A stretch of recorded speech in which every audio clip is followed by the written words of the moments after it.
The free agent period opened up this week. We got a bunch of signings. Let's go ahead and see how it affects a mock draft. Starting off here at number one, the Tennessee Titans. I think their inaction at quarterback has made it clear they're going to take Cam Ward at number one. I don't see how they can be comfortable with what they've done and what they have in their locker room with just Will Levis and pretend that they're not going to take Cam Ward. I think Ward's off the board at number one. At number two, the Cleveland Browns are up. Well, they managed to get Myles Garrett under contract. I kind of expected that to happen. Money seems to solve everything. Could they still use help on the edge? Yes. But I actually think they're setting up to go ahead and get Travis Hunter here at number two. And I think he could come in, help them on offense, honestly, quite a bit to start, and then work his way into defense. Even though personally, I think he should play defense with an offensive role, it doesn't matter. I think they're going to go Hunter at two. At three, the New York Giants are up. They have nobody at quarterback right now.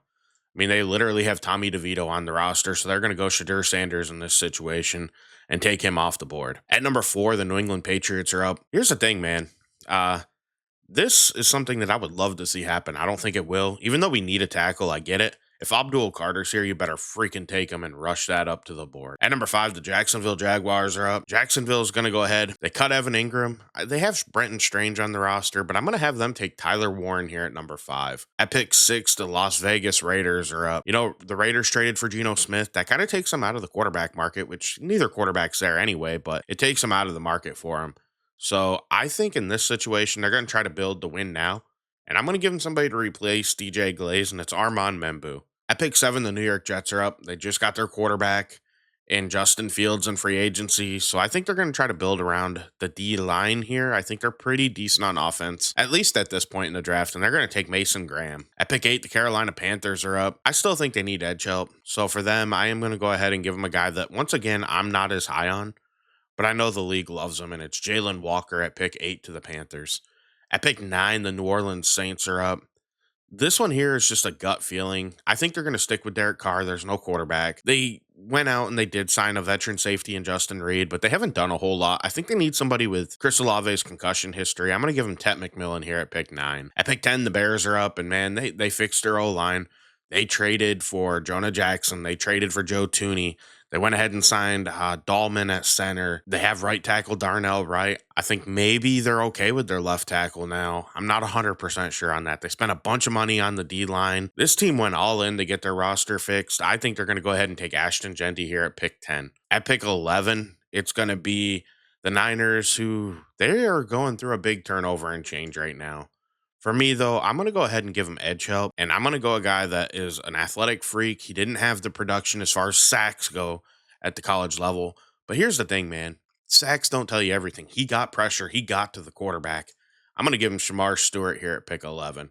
At pick 12, the Dallas Cowboys are up. Hall of Fame guard Zach Martin just retired. I think you take Will Campbell and you try to slide him in there. To be honest with you, I don't love his fit at guard, but I think he might be able to do it. I mean, Zach Martin did it. So the Cowboys have shown a willingness to make that change to get a high-level player in the past. And I think, like I said, Campbell I worry about his bend and his dip, how low he can play, because he's kind of upright in his stance and he plays high. I'll admit I'm kind of lower on Will Campbell, and I'm scared my Patriots are going to take him at number 4. I really don't want him to, but if they do, we're going to have to live with it, but I'd like the fit here with Dallas. At pick 13, the Miami Dolphins are up.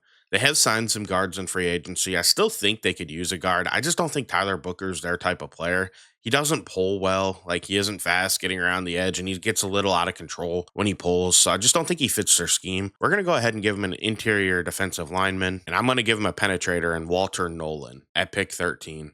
At pick 14, the Colts are up. And I think this is where Tyler Booker comes off the board. I think he can go in. They lost Will Fries. I think he can help fortify the front in front of, I guess, either Danny Dimes or Anthony Richardson. I don't see the point in starting Daniel Jones right now, but I guess they're considering it. Whatever. I mean, I don't think Shane Steichen's long for his time as a head coach, so it kind of is what it is. But either way, I think Booker can come in there. He's a strong player. He's a mauler. He's smart. He always gets in a box. He does really well. It's just you don't want him to have to pull all the time. And I think the Colts, he won't have to do that. And I think you'll see him at his best. And he'll be incredible. He is. You talk about him being super smart, and I'm telling you, it shows up on tape. I wish I could show clips, but They don't like when you do that, so I'm not going to go ahead and take that chance. At pick 15, the Atlanta Falcons are up. I'm going to give him Mike Green. He has some questions, obviously, with the sexual assault stuff, but I do personally believe that the Falcons are a little desperate, so why not take a chance on him? And, he was never charged, so you do have that on your side. At pick 16, the Cardinals are up, and I decided to give him a tackle who can play guard to start his career if he has to, but I think he can take over at right tackle long term, and that's Calvin Banks Jr. I'm not as high on Jonah Williams at right tackle. I do think that they paid him a decent amount of money, but I think they could go ahead, take Calvin Banks, play him at guard if they have to, and then have him take over at tackle eventually. At pick 17, the Cincinnati Bengals are up. Trey Hendrickson wants to trade out of there,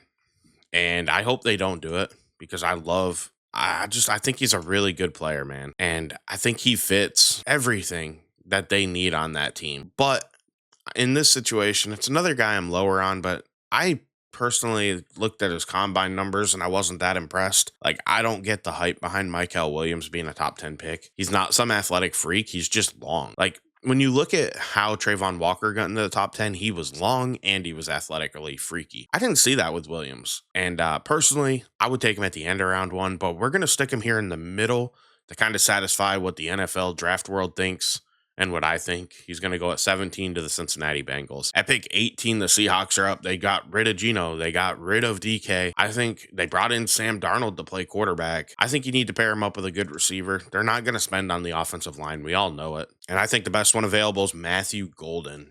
So he's going to come off the board at pick 18. At pick 19, the Tampa Bay Buccaneers are up. They did get Hassan Reddick. They brought back Levante David. They brought back Chris Godwin.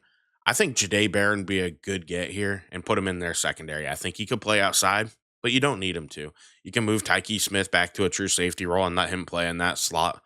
And I mean, you still have Christian Itzian on the roster, but I think Barron's just an upgrade. So let's get him in there. At pick 20, the Denver Broncos are up. They've made some moves. They brought in Dre Greenlaw. They brought in Evan Ingram. So for them, I think they kind of made it to where they can just take who they think is best for them.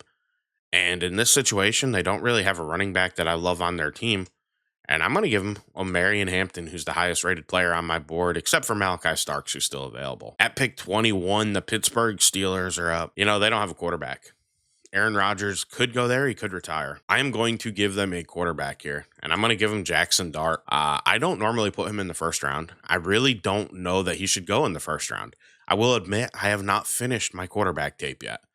I try to do that a little bit later in the process because I like the final, factor in everything when I hear about how they did with teams at the combine as far as going through playbooks and regurgitating that and all that stuff. And I want to hear how they did mentally with a lot of things because that's something you can't tell on tape necessarily.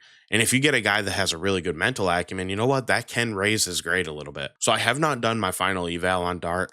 He's in the 50s or 60s for me on my big board right now. This would be a big rise for him. I don't expect him to be a first round guy, but Steelers don't have a quarterback, so they got to get somebody in there. Rodgers might choose him, he might not.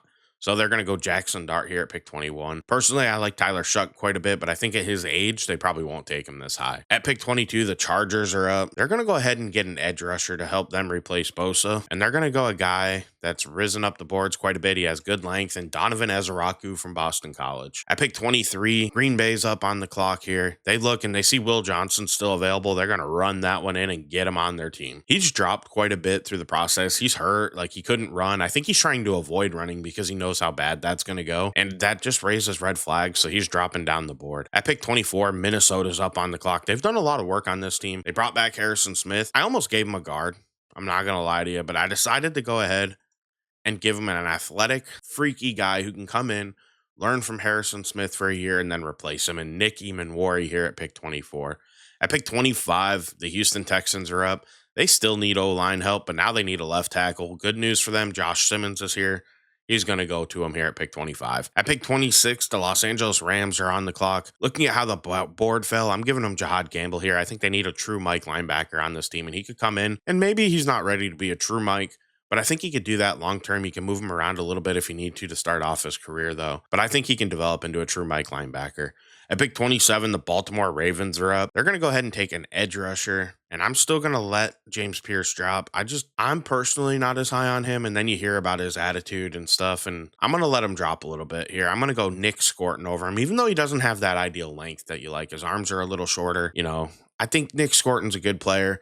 I think getting back down closer to what he played weight wise at Purdue is good for him. And I think you'll see that explosion return to his game. I picked 28. The Lions are up. They're going to go ahead, though. They need an edge rusher. They're going to take James Pierce and hope that their locker room culture can fix his attitude problem.